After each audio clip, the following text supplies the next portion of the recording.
press the bell icon on the YouTube app and never miss another update.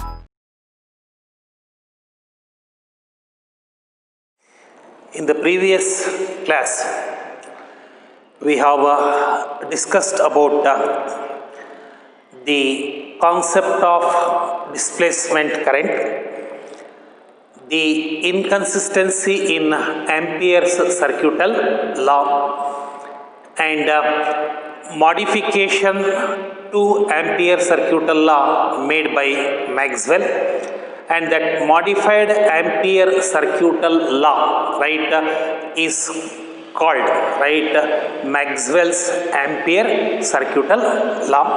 Now, let us discuss some important properties of displacement current.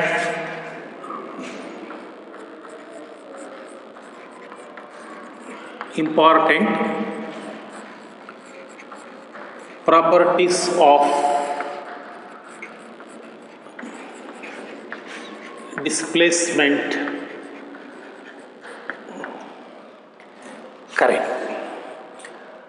Now, the first property is that, displacement current comes into play in a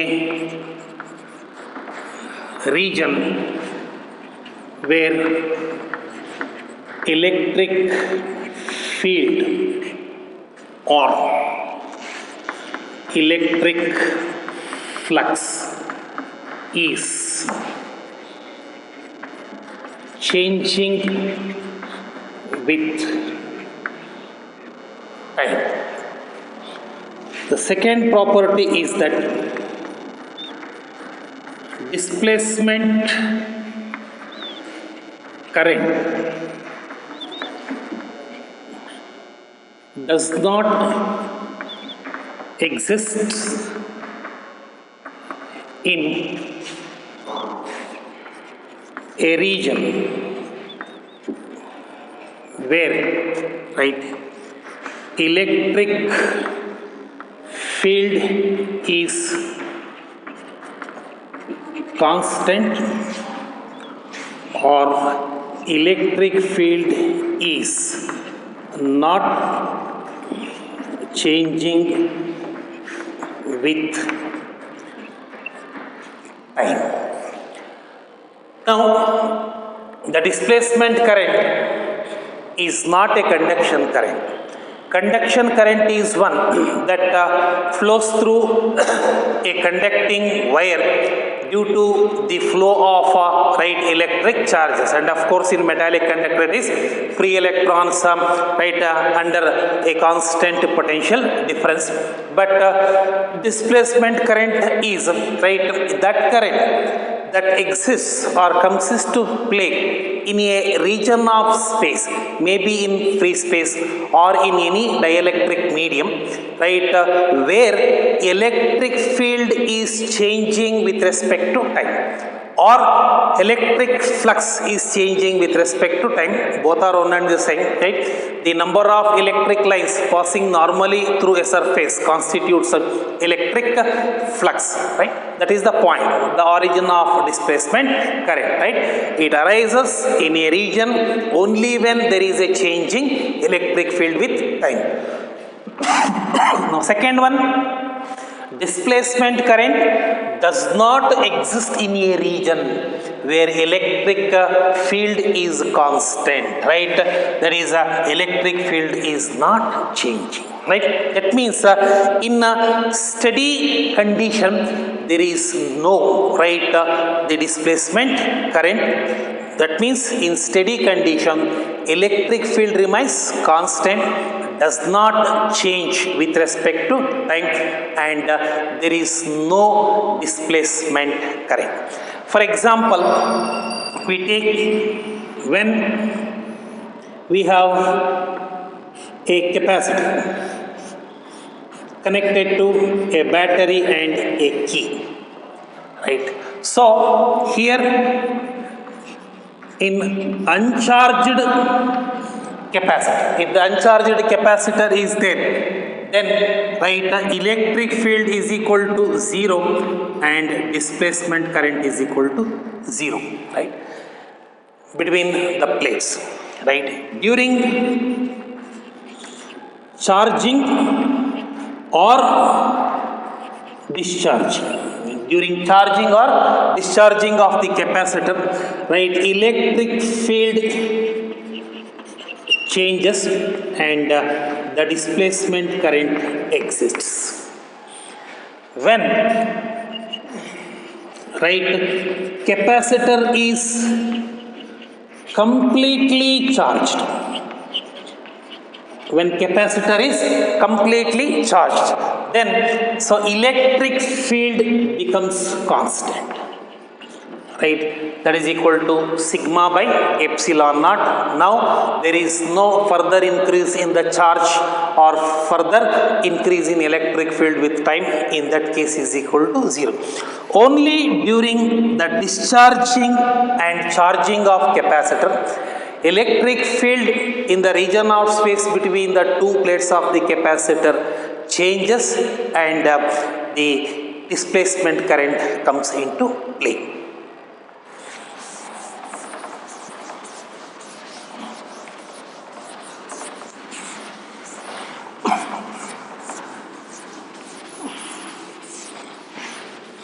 Now, the third property,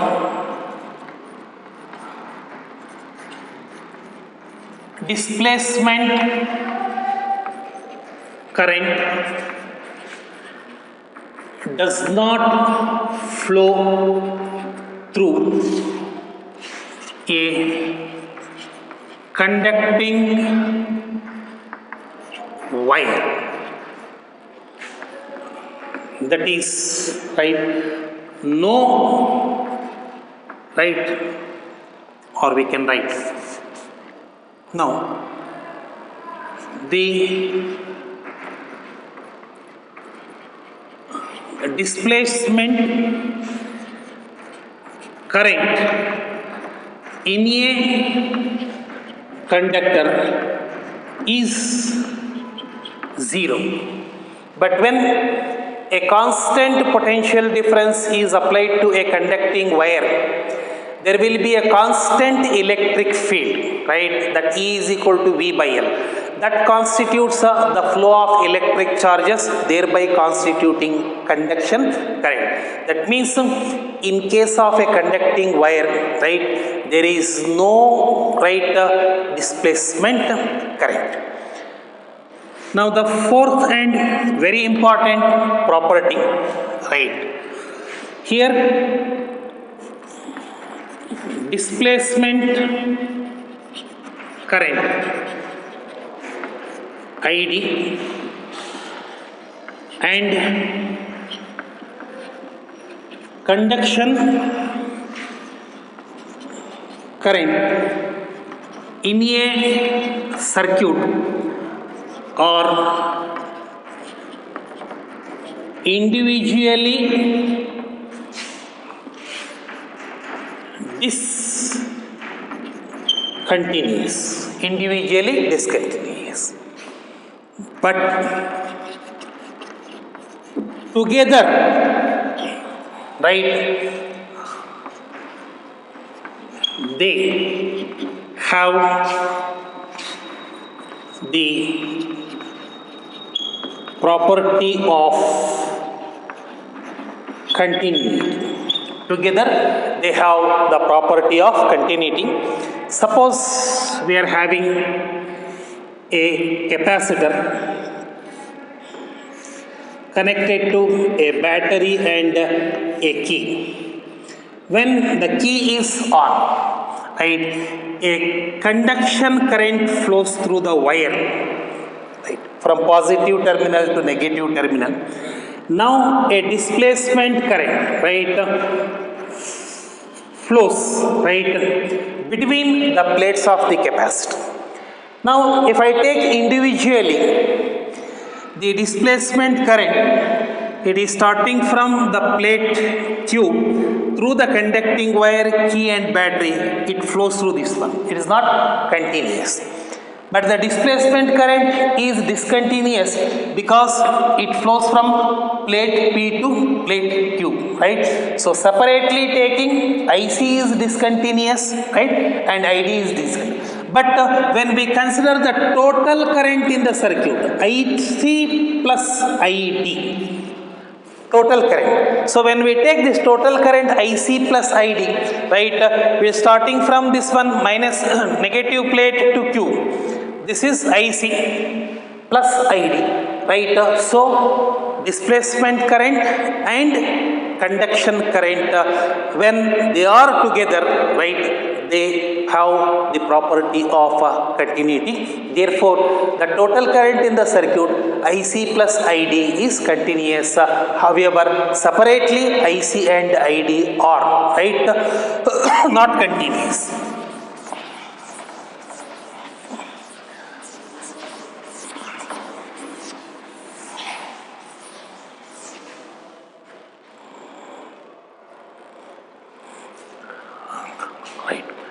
Now, the fourth property, this, I think, fifth property.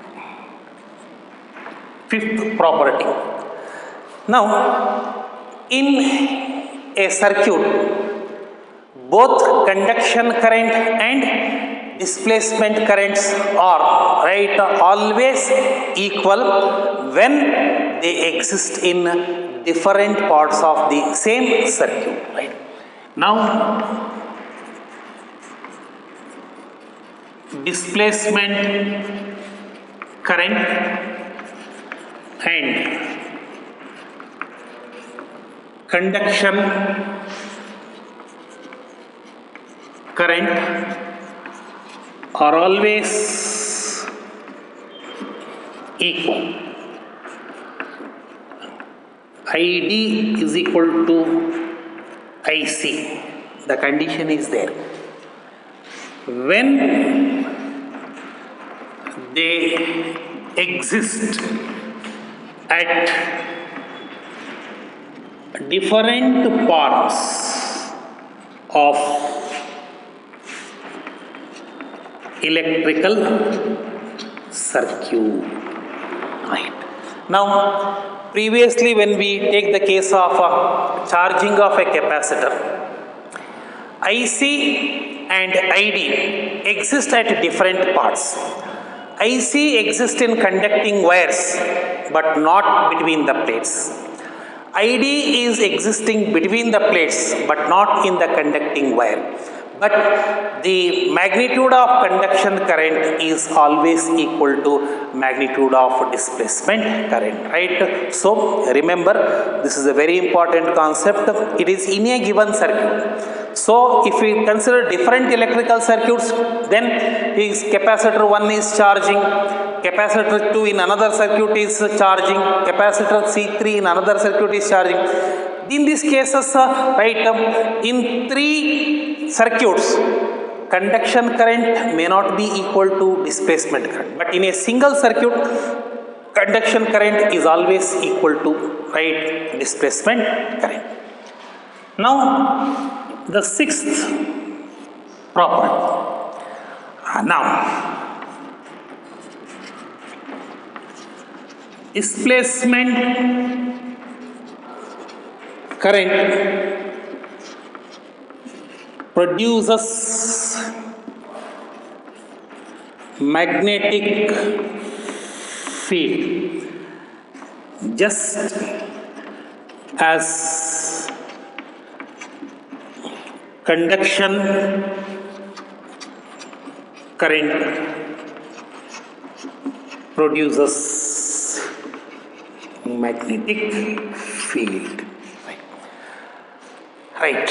Earlier, we believed that the magnetic field is produced by only a current carrying conductor, right? But Maxwell's, through his experiment, showed that displacement current produces a magnetic field. That means whenever we are taking the sources of magnetic field, we have to consider the displacement current, right?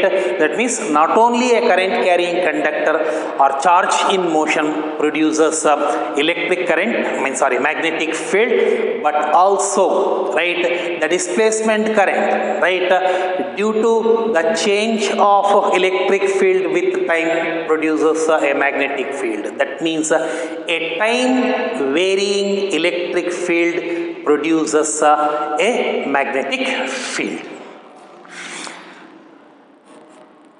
Now the seventh property,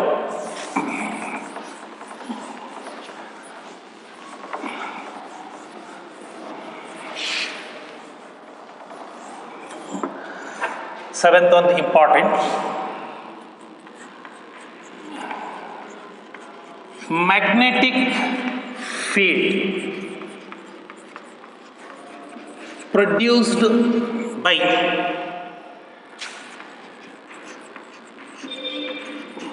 conduction current is due to motion of charge, whereas magnetic field produced by displacement current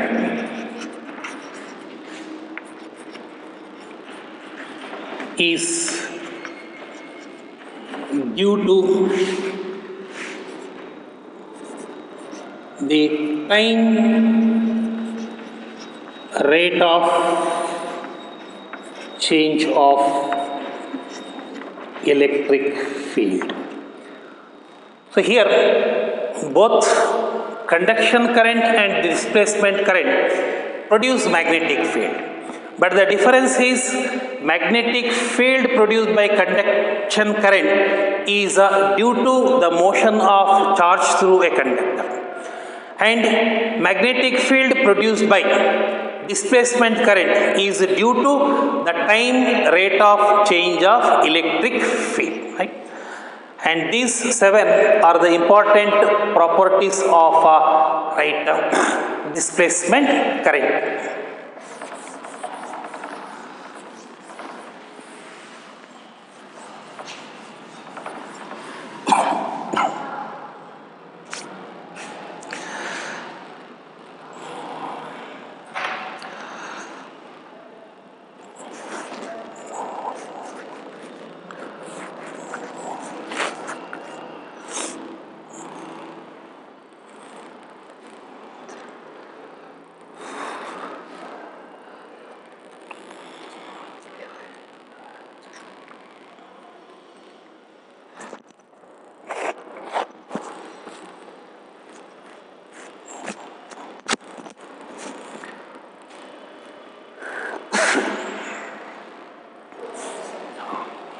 Now,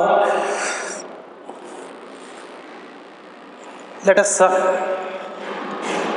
discuss some observation made by Maxwell when a capacitor is charging, right, or discharging in a circuit, right? Now, let us take them as note some observations made by Maxwell.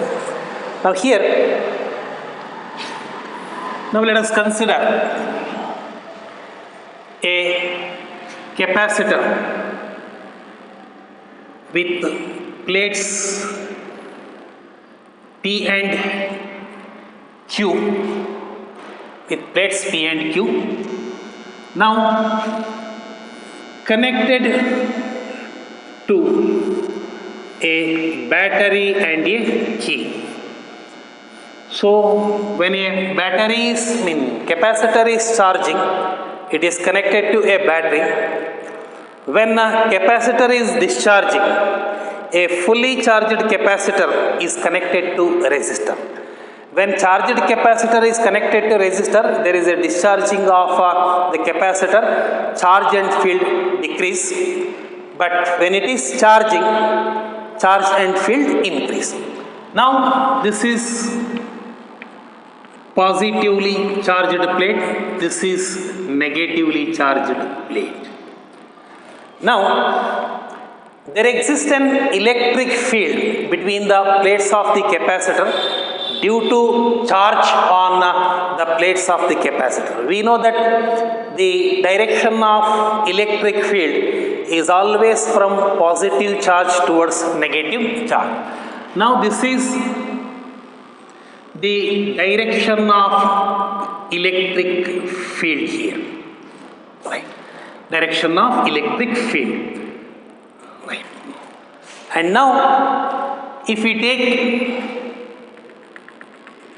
a surface here, now the magnetic electric lines, that means electric flux passing through the surface changes with respect to time, giving rise to displacement current, that in turn give rise to displacement current, right? Now that magnetic field is along this direction, right? Along the circular periphery of the magnetic field, that is along the tangent. Now while charging and discharging, both electric field and magnetic field exists inside the capacitor, right? But these electric field and magnetic field are not static fields, that means they are not constant, right? Their value keeps on changing with respect to time, right? Now the first observation we take that, right, both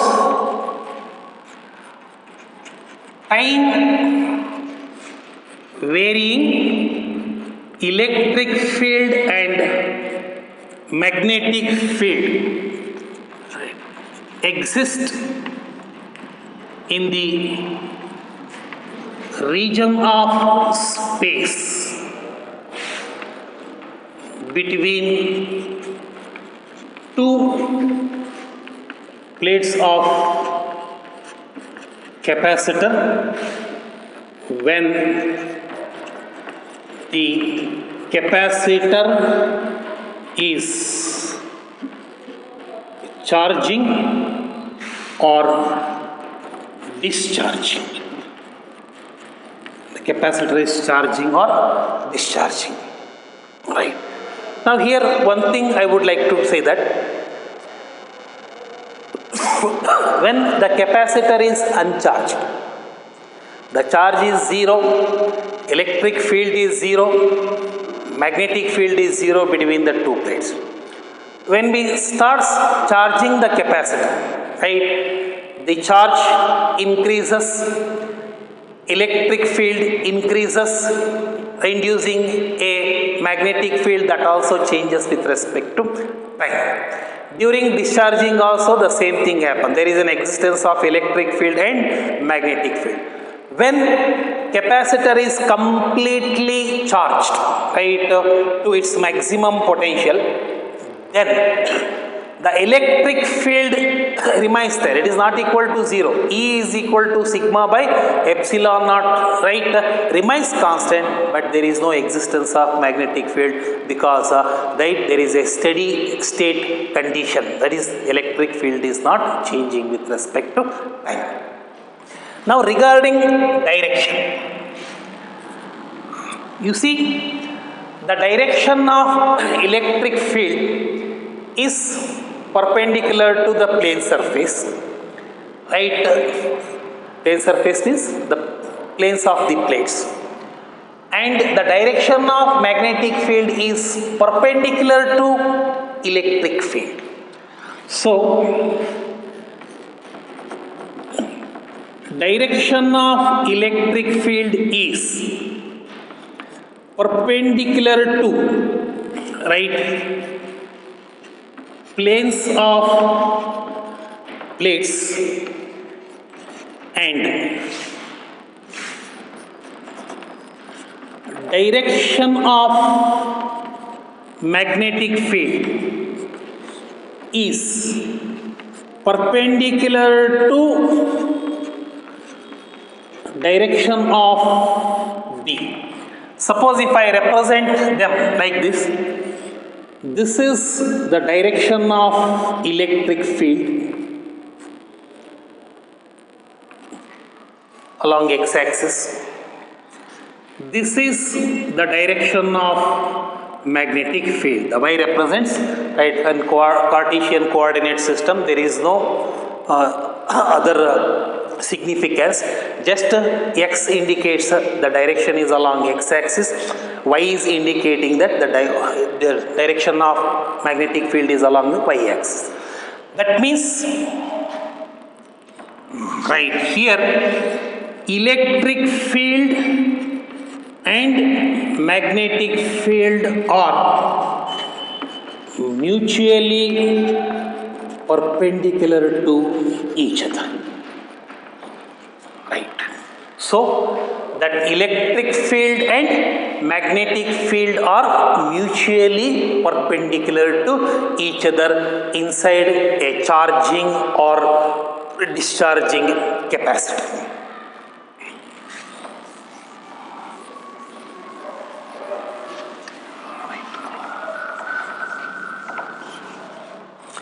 Now, the third observation, the time varying electric field E and magnetic field B combine together to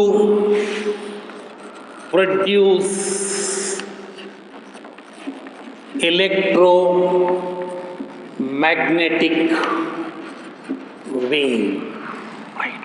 So this combination of time varying electric field and time varying magnetic field constitutes what is called as electromagnetic wave. That is, here energy is radiated in the form of electromagnetic wave, right? And that electromagnetic wave, right, is always, right, perpendicular to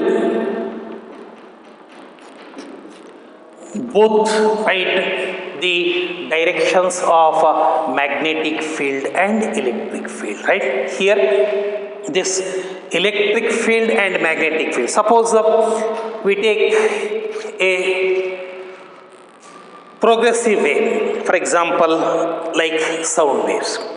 In sound waves, particles of the medium vibrating about their mean position, forming alternate compressions and rarefaction. Rarefaction means, right, expansion, right? Compression means compression, right? So about a mean position. Here also, right, the magnitude of electric field, right, varies with respect to time. It reaches from 0 to maximum, right, again decreases from maximum to 0, right, again the changes the direction, right, from maximum and then come back to minimum. Just like, right, a particle executes simple harmonic motion. Here both electric field and magnetic field execute simple harmonic motion, right? And those oscillations, right, or vibrations, right, or periodic variations of electric field and magnetic field generate a wave which is called electromagnetic wave, because it has an origin of electromagnetism, right? It is originated from time varying electric field and magnetic field. Therefore this wave, right, generated here is called electromagnetic wave. Now we see that what is an electromagnetic wave, right?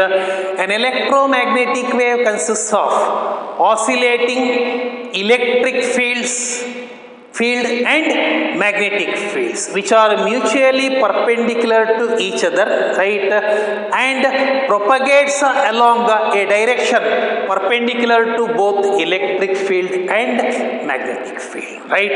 So that is electromagnetic wave. Electromagnetic wave is non-mechanical or non-elastic wave, right. Is that clear? Now the speed of electromagnetic wave in free space. The speed of electromagnetic wave in free space is given by C is equal to 1 by square root of mu naught into epsilon naught. You are familiar with these two terms, mu naught and epsilon naught. Mu naught is the absolute permeability of free space, that is representing magnetic property of free space, air or vacuum. Epsilon naught is absolute permittivity of free space, that is representing right electric property. Right. So in electrostatics and electricity we use this epsilon naught, and in magnetism we use mu naught. Right. Is that clear? Now speed of electromagnetic wave in a material medium.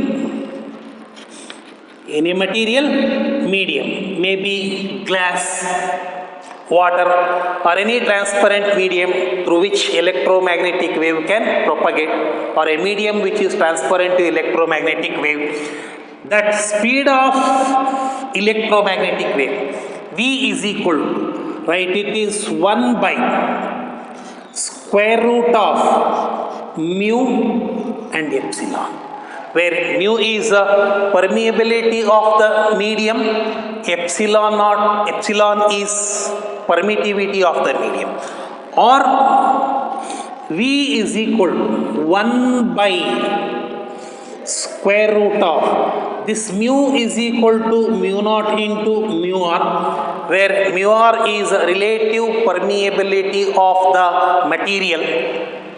This epsilon is equal to epsilon naught into epsilon r, that is relative permeability of the, relative permittivity of the medium or dielectric constant. Now this is equal to, now if we take it out, 1 by square root of mu naught and epsilon naught, that is equal to C. That is C by square root of, right, mu r into epsilon r. That means if we know relative permeability and relative permittivity of a material medium, then we can calculate the speed of light in that, right? And again here, see it here. In longitudinal waves, the direction of vibration is parallel to the direction of propagation.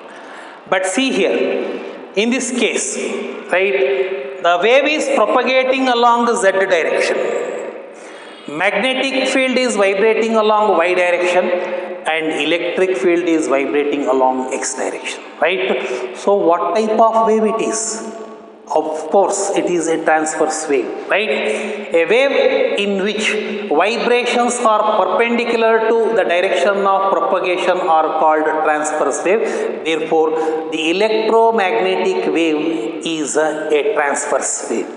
It travels with maximum speed of 3 into 10 raised to the power of 8 meter per second. If we calculate the value, this comes out to be 3 into 10 raised to the power of 8 meter per second in free space, and velocity of electromagnetic wave is different in different medium, right?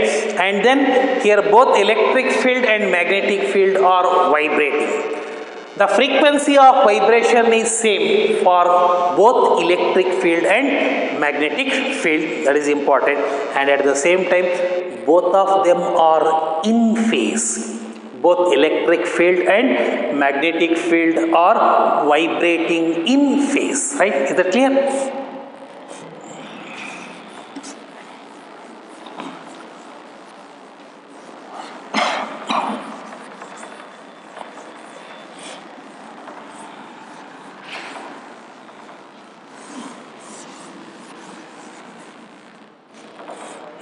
Now, that property number 4, I think.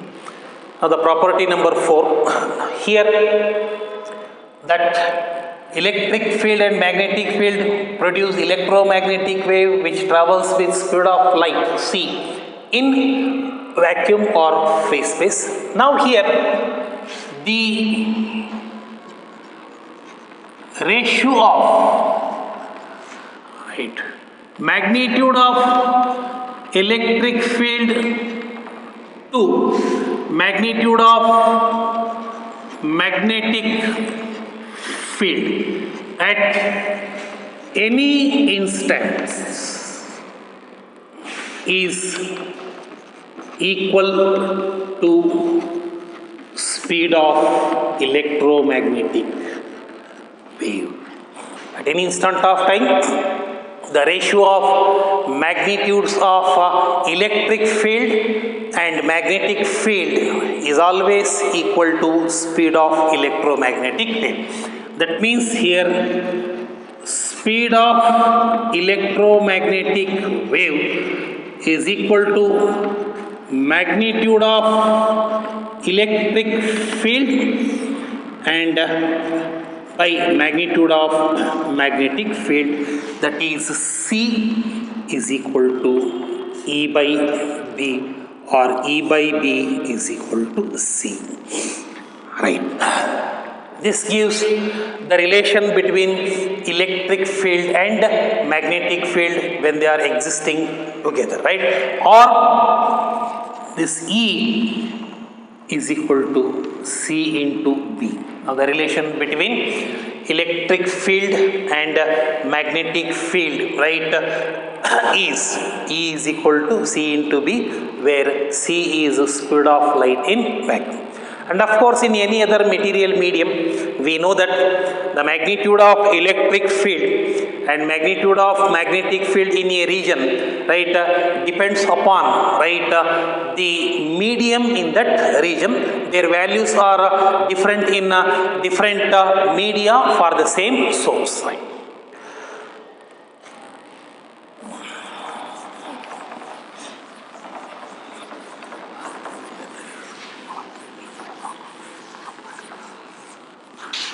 Now, property number 5. Now, this, right, origin of electromagnetic wave is connected with, right, displacement current. Displacement current. So, the displacement current gives rise to electromagnetic wave. Now, the sixth one we take, sixth point. We know that whenever a capacitor is charged, capacitor of CV, capacitor is charged, right? An electric field is set up in the conductor and the energy is stored in the form of, right, electric potential energy in the capacitor. Now, so far we have derived an expression for energy stored in a capacitor, right? Now, at any instant of time, right, electric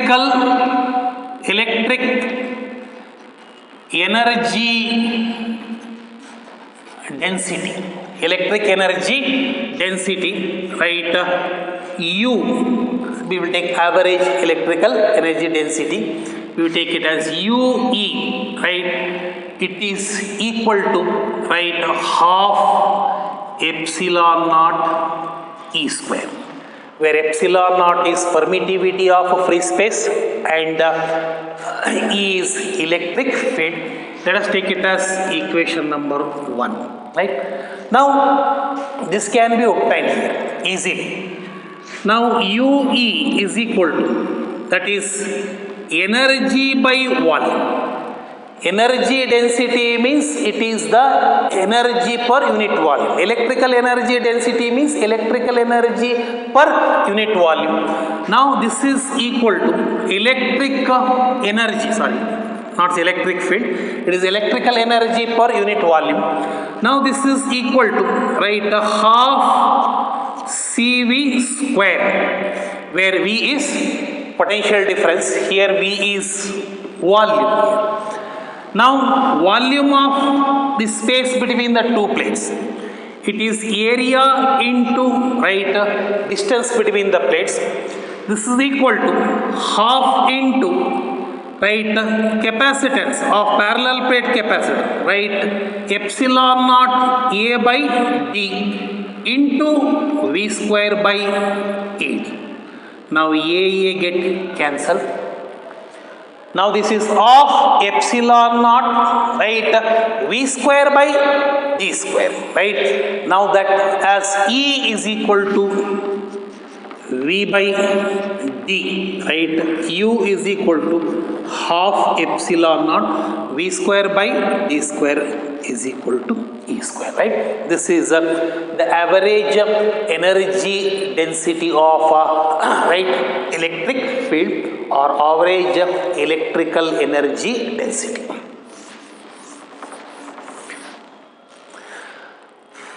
Now, 7th one. Now, we take magnetic energy density. Magnetic energy density, UB. Right. Now, when a capacitor is charged, initially the energy is electrical energy, but as the rate of change of electric field with time gives rise to magnetic field, this electrical energy is converted into magnetic energy.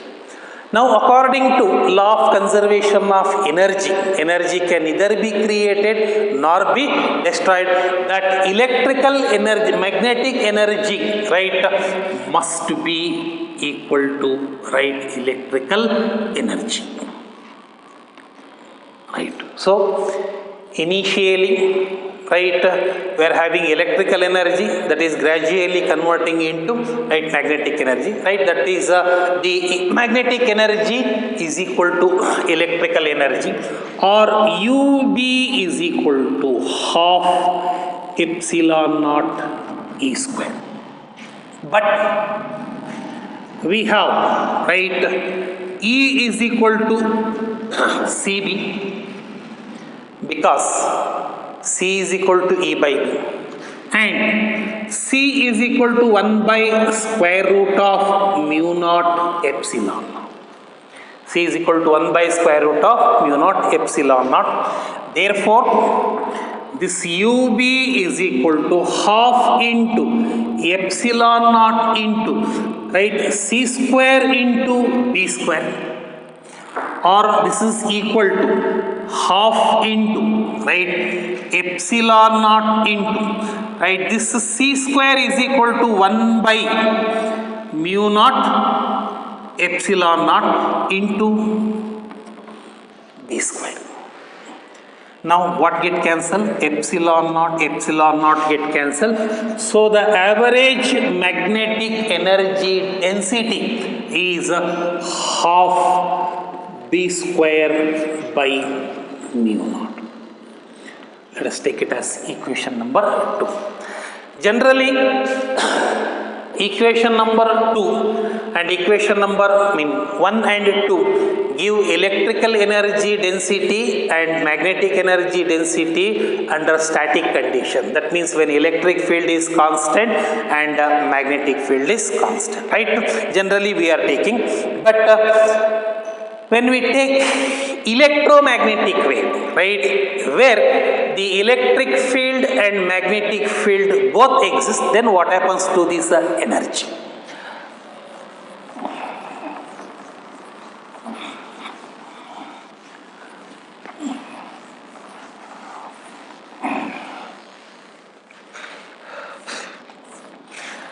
Listen it carefully. Eighth one. In an electromagnetic wave. Now I have discussed electrical energy density of electric field, magnetic energy density of magnetic field. Now we are discussing the energies in electromagnetic wave, right? Now in electromagnetic wave, right, in EM wave, both electric field and magnetic field are varying with time. They are varying with time. Then when they are varying with time, then which value we have to consider, right? In alternating current and alternating voltage, right, we have instantaneous value of AC, right, peak value of AC, RMS value of AC, right? Therefore, here we have to consider RMS value of, right, electric field and RMS value of magnetic field. Here, the RMS value of electric field, ERMS, is equal to, right, E naught by root 2, where E naught is maximum value of electric field, because in an electromagnetic wave, magnitude of electric field and magnetic field keep on changing with time. Now similarly, BRMS, right, root mean square value of magnetic field is equal to B naught by root 2, right, where B naught is the maximum value of, right, the magnetic field, right? Here this we have shown that RMS value of voltage in electromagnetic induction, it is V naught by root, where V naught is the peak value of voltage. Now RMS value of current, IRMS, is equal to I naught by root 2, where I naught is the maximum value of current. Here also the magnitude and direction of induced voltage and induced current change with time. Now instantaneous voltage, V is equal to V naught sin omega t. Instantaneous current, I is equal to I naught sin omega t. And wave equation, I mean displacement of a simple harmonic particle, Y is equal to, right, A sin omega t. Whereas displacement of the particle, A is the maximum displacement, that is amplitude. Therefore, in an electromagnetic waves, electric field and magnetic field are oscillating, right, with same frequency and phase, and the maximum value are called amplitudes. Here E naught may be called as electric field amplitude, B naught may be called as right, magnetic field amplitude. So here we are using that electric field E, what we take is at any instant of time, right?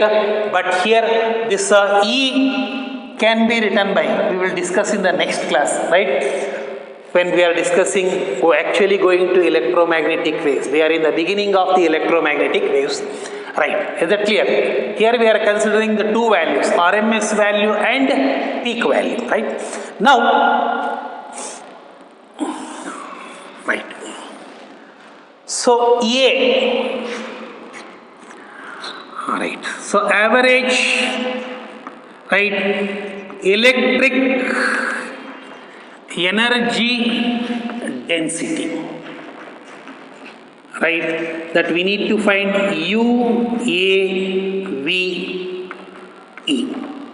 that is average electrical energy density of electromagnetic wave, right? Now here this average energy UAVE is equal to half into epsilon naught into E RMS whole square. That is equal to half into epsilon naught into what is ERMS? E naught by root. That is equal to E naught square by root 2 whole square. It is 2. Right. So UAVE is equal to, it is epsilon naught E naught square by 4. Equation 3, where epsilon naught is permittivity of free space, E naught is the peak value or maximum value of electric field. Right. This is 2. Now we have equation 1, equation 2 and equation 3 here. Right.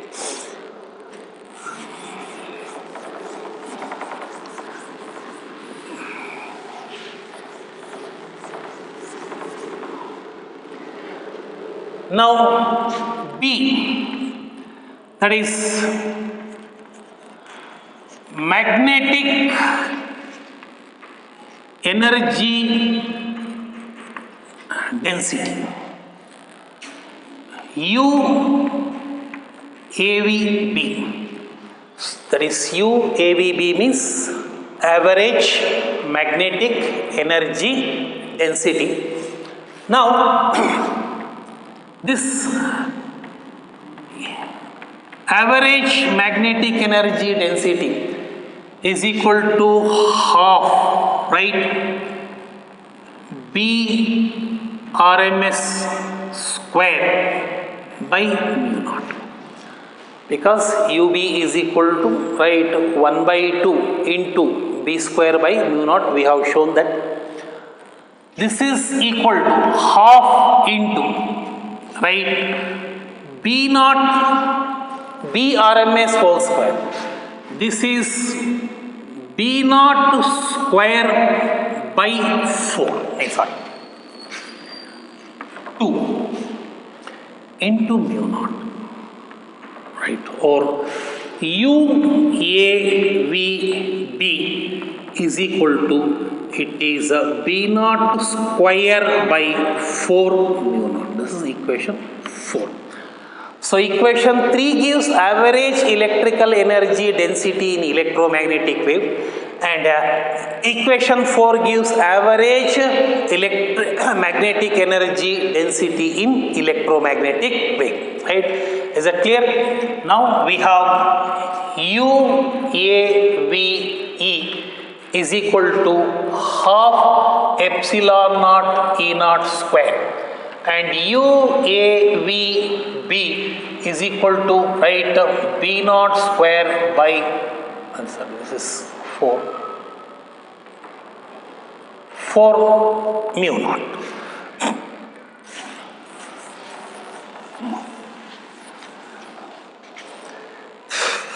Now C, average energy density of electromagnetic wave. Right. Now we are finding average, right, energy density of electromagnetic wave. Now this is U average is equal to, right, now UAVE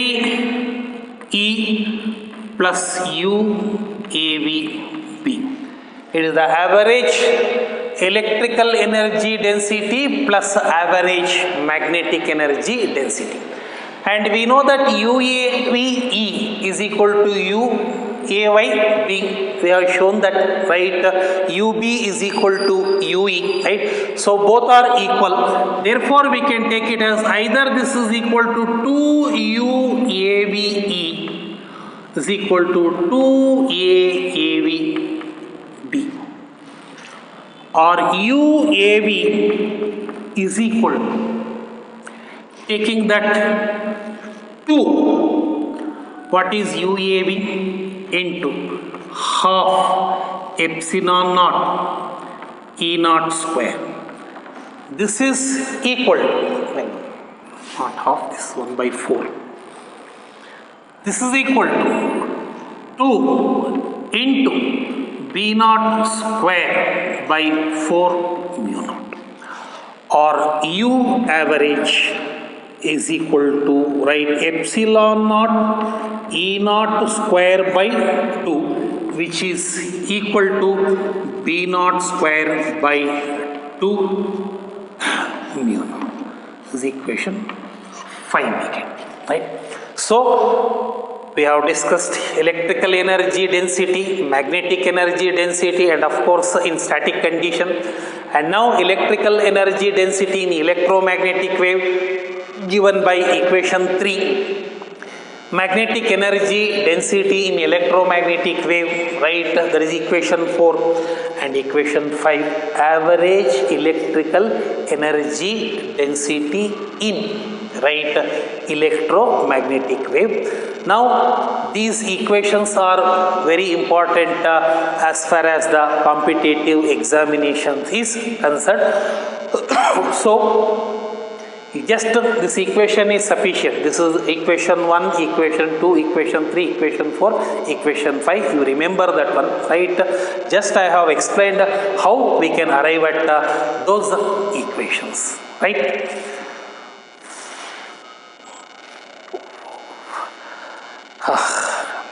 Now, in the next class, we will complete it here, right? We'll stop at this stage. In the next class, we are going to take Maxwell's equations. Those Maxwell's equations, very important, right? Now, those Maxwell's equations, right, actually predicted the existence of electromagnetic wave, right? But later on, right, experimentally electromagnetic waves were detected, produced and detected by Hendrik Hertz, and we will discuss those concepts in the next class.